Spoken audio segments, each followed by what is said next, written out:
खेमा इस बात को लेकर मुतमईन है कि नीतीश के जाने के बाद पार्टी को संभाला जा सकता है, क्योंकि अभी भी आप देखेंगे जो मुख्य अध्यक्ष का पद है वो नीतीश कुमार के पास है। तो ऐसे में जो उनके बेटे को लेकर तमाम सारी बातें कही जा रही है, निशांत कुमार के हाथों में पार्टी कमान आ जाएगी। लेकिन अभी तक जेडीयू के पास भी 85 विधायक है, तो ऐसे में दूसरी बड़ी पार्टी है उत्तर बिहार की लिहाज से अगर देखें, तो ऐसे में नीतीश कुमार या उनकी पार्टी लगातार ऐसा लगता है कि दबाव में कहीं ना कहीं अपने आप को महसूस कर रही है। आपको याद होगा कि जब प्रचार प्रसार चल रहा था तो ये कहा जा रहा था, आपने निशांत कुमार को इस समय सुना, बिहार के मुख्यमंत्री सम्राट चौधरी बन गए और विजय कुमार सिन्हा के हाथों से उप मुख्यमंत्री का पद भी चला गया है। बिहार में एक तरफ बीजेपी के अंदर बड़ी गहमा गहमी देखने को मिल रही है, तो वहीं दूसरी तरफ जेडीयू के अंदर भी समझ नहीं आ रहा है कि आखिरकार नीतीश कुमार फैसला क्या लेना चाहते हैं। आज विधायक दल की बैठक नीतीश कुमार के आवास पर बुलाई गई थी। बैठक खत्म हो जाती है लेकिन विधायक दल का नेता चुना नहीं जाता है और नीतीश कुमार ऐलान कर देते हैं कि एक बार फिर से बिहार यात्रा पर है। बिहार यात्रा पर निकलकर नीतीश कुमार क्या संदेश देना चाहते हैं, जहां एक तरफ जेडीयू के अंदर से बार बार आवाज आ रही है कि निशांत कुमार को अब कौन सी बड़ी जिम्मेदारी मिली। पहले चर्चा थी कि निशांत कुमार को मुख्यमंत्री बनाया जाए, लेकिन सम्राट चौधरी बन गए। इसके बाद चर्चा थी कि मुख्यमंत्री ना सही तो निशांत कुमार को उप मुख्यमंत्री बनाया जाए, लेकिन जेडीयू कोटे से दो बड़े नेता उप मुख्यमंत्री बना दिए जाते हैं। इसके बाद चर्चा थी कि निशांत कुमार को कम से कम जेडीयू का उत्तराधिकारी तो बनाया जाए, लेकिन ये कमान भी नीतीश कुमार अपने पास ही रखते हैं। अब एक ही बड़ा विस्तार होना है बिहार में और एक ही बड़ा फैसला होना है, तो क्या निशांत कुमार को वहां जिम्मेदारी मिलेगी या फिर खाली हाथ निशांत कुमार के रह जाएंगे। अगर ऐसा होता है तो फिर जेडीयू के अंदर क्या कुछ देखने को मिलेगा, क्या साथ में गठबंधन रहेगा या आपसी खींचतान जेडीयू को दो धड़ में बांट देगी। इसी से जुड़े हुए कई बड़े सवाल यहाँ पर खड़े हो रहे हैं। बिहार की राजनीति में जानने की कोशिश करेंगे, तमाम सवालों की जवाब हमारे साथ हमारे वरिष्ठ सहयोगी अमन सर जुड़ चुके हैं। सर बहुत बहुत स्वागत है आपका। सर आज 84 विधायकों के साथ बैठक बुलाई गई थी नीतीश कुमार के आवास पर, लेकिन कोई फैसला नहीं निकल पाता है। अब क्या ऐसी परेशानी जेडीयू के अंदर आ रही है कि विधायक दल का नेता ही नहीं चुना गया? आज क्या लगता है आपको? देखिए अभी अगर हम ओवरऑल चीज़ों को देखें तो ये लगभग महीने भर से चल रहा है कि जेडीयू के अंदर खाने में कशमकश देखने को मिलती है। यहाँ पर नीतीश कुमार जो है वो फैसला करते हैं कि भाई अब मुझे मुख्यमंत्री नहीं रहना है। उसके बाद आपने देखा कि उनके तमाम कार्यकर्ता रोते हुए और ये कहते हुए नजर आए कि भाई हमने जो वोट दिया है वो नीतीश कुमार जी को देकर दिया। वैसे में नीतीश कुमार जी अगर सीएम नहीं रहते तो फिर जेडीयू में रहने का हमारा कोई मतलब नहीं है, ये कार्यकर्ताओं की आवाज थी। लेकिन उसके बाद पार्टी के तमाम नेताओं ने, चाहे वो ललन सिंह हो या ऐसे लेवल के और भी नेता हो, आनंद मोहन हो, आनंद सिंह, तमाम नेता यही बात कह रहे थे कि भाई नीतीश कुमार के बिना जेडीयू का कोई अस्तित्व नहीं है और उनको मुख्यमंत्री का पद नहीं छोड़ना चाहिए। अब ऐसे में जो सवाल उभर के सामने आ रहा है कि क्या वाकई जेडीयू खेमा इस बात को लेकर मुतमईन है कि नीतीश के जाने के बाद पार्टी को संभाला जा सकता है, क्योंकि अभी भी आप देखेंगे जो मुख्य अध्यक्ष का पद है वो नीतीश कुमार के पास है। तो ऐसे में जो उनके बेटे को लेकर तमाम सारी बातें कही जा रही है, निशांत कुमार के हाथों में पार्टी कमान आ जाएगी। लेकिन अभी तक भी आप देखेंगे कई दफा मीटिंग का दौर चला है, लेकिन कभी भी ऐसा सुनने को नहीं मिला कि निशांत को ये जिम्मेदारी दी जा सकती है। क्योंकि अभी भी आप देखेंगे तो निशांत जो पार्टी में एंट्री तो की है, लेकिन पॉलिटिकल तौर पर अभी भी उनको बहुत कुछ साबित करना है। कई लोगों ने यहाँ तक कहा कि भाई उनको मंत्रिमंडल में शामिल किया जाए, उनको बड़े ओहदे पर बैठाया जाए, पार्टी कमान उनको दी जाए, तब कहीं जाकर उनको अपनी कह सकते हैं कि कार्य क्षमता को दिखाने का मौका मिलेगा। साथ में अपना जो कह सकते हैं पार्टी के अंदर जो इन्वॉल्वमेंट होता है उसको कह सकते हैं पेश करने का मौका मिलेगा। वैसे में सिर्फ पार्टी में आपने उनकी एंट्री करा दी तो इससे कोई बहुत बड़ा बेनिफिट निशांत कुमार को नहीं मिलेगा। अब यहाँ से क्या वाकई पार्टी के अंदर खाने में आपस में कोई मतभेद है, क्या पार्टी के अंदर खाने में आपसी सहमति नहीं है? क्योंकि 20 तारीख को यानी कि आज जिस तरह से बैठक हुई है उस बैठक को लेकर भी तमाम सारे सवाल उठ रहे हैं कि क्या अभी भी जेडीयू का जो एक तबका है वो इस बात को लेकर नाराज है कि भाई सीएम को पद से नीतीश कुमार को इस्तीफा नहीं देना चाहिए था। कि अभी भी इस बात को लेकर नाराजगी है, क्योंकि ये कहा जा रहा है कि भाई मीटिंग हुई है, तमाम तरह के फैसले करने हैं, आने वाले जो रणनीति उसको तय करना है, लेकिन उससे इतर अगर देखें तो अभी भी ऐसा लगता है कि जेडीयू का अंदर खाना इस बात को एक्सेप्ट नहीं कर पा रहा है कि नीतीश कुमार जो मुख्यमंत्री थे अब मुख्यमंत्री नहीं है, तो उनको इस पद से नहीं हटना चाहिए। तो इसी बात की जो अभी भी जोर आजमाइश है वो पार्टी के अंदर दिखाई पड़ती है।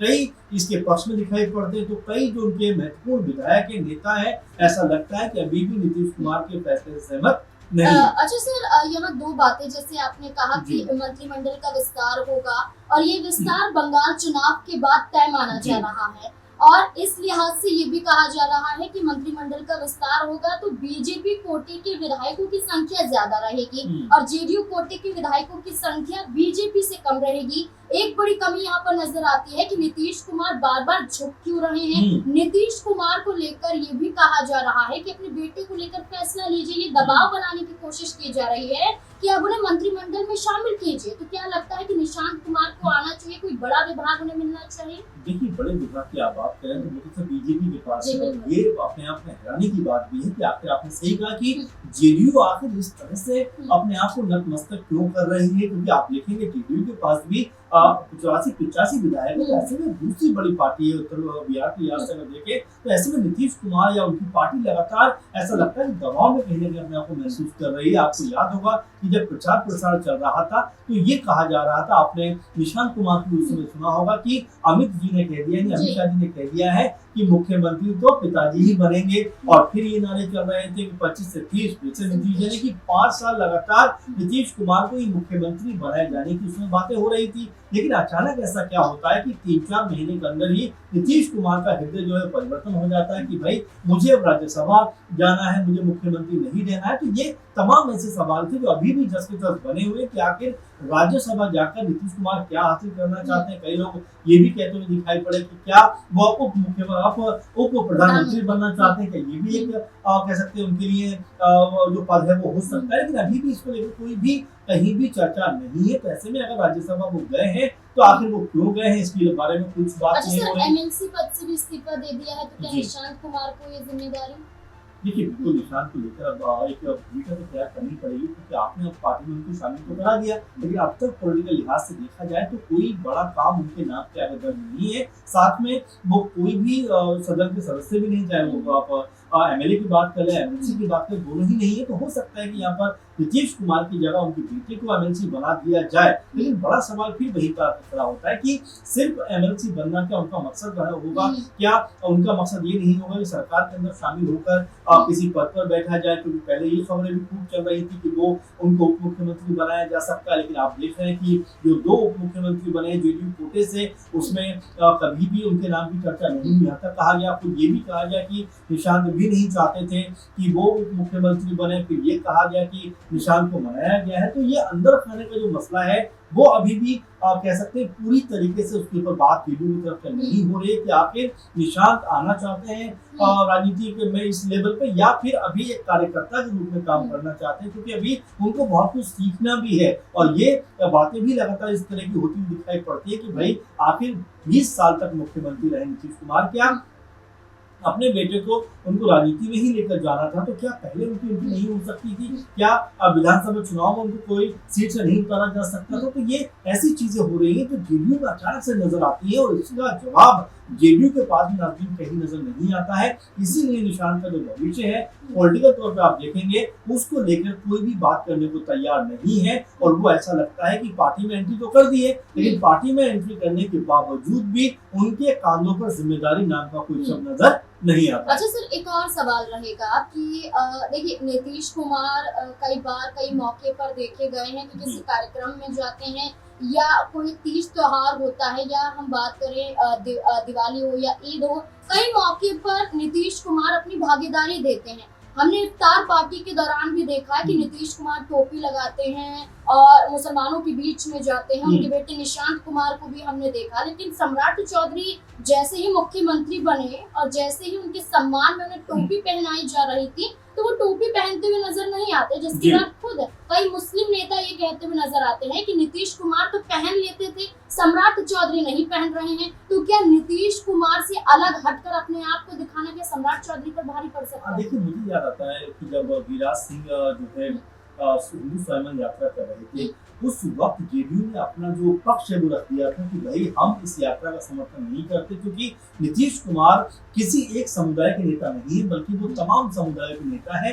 ये बात खुद जेडीयू की तरफ से कही गई और आपने जिक्र किया कुछ दिन पहले हमें जब ईद गई है, उस मौके पे नीतीश कुमार न सिर्फ नजर आए बल्कि जो उनके बेटे हैं वो भी नजर आए। उससे पहले जब पॉलिटिकल तौर पर एंट्री की थी, आपको याद हो, उस समय भी वो मजार पे और तमाम जगह जाते हुए दिखाई पड़े। तो उन्होंने ये बताने का प्रयास किया कि भाई हम हिंदू मुस्लिम कोई भी समुदाय हो, हम सबको लेकर चलना चाहते हैं। जो बात सम्राट चौधरी के साथ में हो रही है कि वो टोपी पहनने से इनकार कर देते हैं, हाथ में उसको पकड़ लेते हैं एक तरीके से, और इसको लेकर जेडीयू का भी खेमा नाराज हो सकता है, क्योंकि मुस्लिम जो वोटर्स हैं वो जेडीयू के पक्ष में रहते हैं, इससे कोई इनकार नहीं कर सकता। कई बड़े नेता जेडीयू में मुस्लिम रहे हैं, तो ऐसे में बिल्कुल इस बात से फर्क पड़ता है कि आने वाले दिनों में, क्योंकि निशांत ने शुरुआत में ये बात कही थी कि भाई मैं बिल्कुल पिताजी की तरह राजनीति करना चाहता हूँ, जो वो सब समुदाय को लेकर चलते थे, सारे वर्गों को लेकर चलते थे, कोई हिंदू मुस्लिम सिख ईसाई नहीं बल्कि सारे समुदाय हमारे अपने हैं और मैं सभी समुदाय को सम्मान करता हूँ, सबको साथ लेकर चलूंगा। निशांत का ये कहना था। लेकिन जिस तरह सम्राट चौधरी ने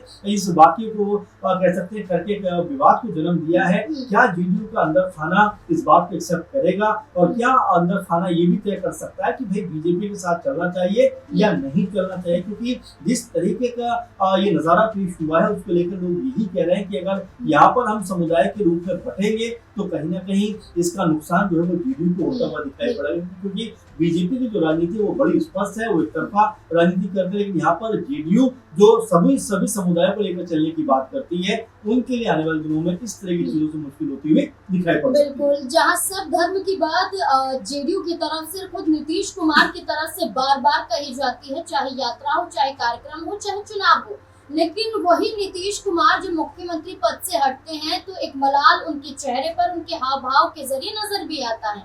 जेडीयू खेमा बार बार निशांत कुमार की मांग कर रहा था लेकिन फैसला नहीं लिया गया। इसके पीछे भी एक बड़ी वजह बताई गई, लेकिन अब देखना होगा कि क्या निशांत कुमार को आने वाले दिनों में कोई बड़ी जिम्मेदारी मिलेगी या फिर नहीं। अगर नहीं मिलती है तो तब जेडीयू खेमे का असर क्या होगा पूरे बिहार में, क्योंकि बिहार वासियों की बात करें तो नीतीश कुमार को छोड़ना नहीं चाहते थे, लेकिन नीतीश कुमार ने मजबूरन ये फैसला लिया।